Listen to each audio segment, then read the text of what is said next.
আমরা ছোটবেলা থেকেই গুণ করা শিখে আসছি অনেকটা লং ওয়েতে, এবং সেটাতে অনেক সময় লাগে। আমাদের অনেক জটিল অঙ্কগুলোতে গুণ করা অনেকটা জটিল হয়ে যায়।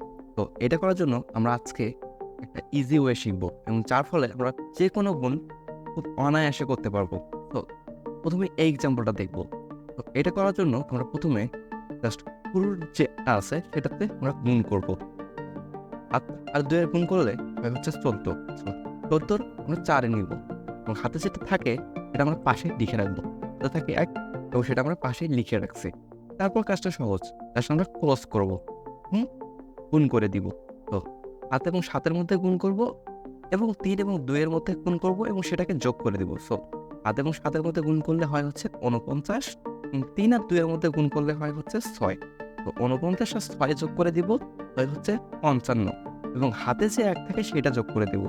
তো হয় হচ্ছে ৫৬, এবং ৫৬ ৬ লিখব, এবং হাতে থাকে ৫, সেটা আমরা এখানে লিখে রাখবো। এবং সেই ৫টা কি করব? জাস্ট সিম্পলি ৭ আর ৩ এর মধ্যে গুণ করে দেব, এবং সেই ৫ যোগ করে দেব। তো ৭ আর ৩ এর মধ্যে গুণ করে দিলে কত হয়? ২১ হয়, এবং ২১ এর সাথে ৫ যোগ করে দিলে হয় হচ্ছে ২৬। তো আমরা ২৬ লিখব। তো এই গুণটা এইটা। আচ্ছা, খুব ইজি হয়ে গেল। এবং আমরা যদি আরেকটা এক্সাম্পল দেখি, যে আমরা ধরেন নিলাম হচ্ছে 33, এবং নিলাম হচ্ছে 24। তো এটা আমরা গুণ করব অনেকটা এই ওয়েতে। তো এটা করার জন্য আমরা জাস্ট সিম্পলি আগের মতো জাস্ট এই ২ টার গুণ করে দিব। তো ৪ আর ৩ এর গুণ করে দিলে হয় হচ্ছে ১২। ৩ ৪ এ ১২। তো ১২ ২ লিখবো, এবং আগের বারের মতো যেটা হাতে থাকে সেটা আমরা পাশে লিখবো। হাতে থেকে ১, এবং হাতে সেটা লিখলাম, এবং সেইটা এখন ক্রস করে দিব। ৩ এবং ৪ এর মধ্যে গুণ করলে হয় ১২, এবং ৩ আর ২ এর গুণ করলে হয় ৬। তো ১২ আর ৬ যোগ করে দিলে হয় হচ্ছে ১৮।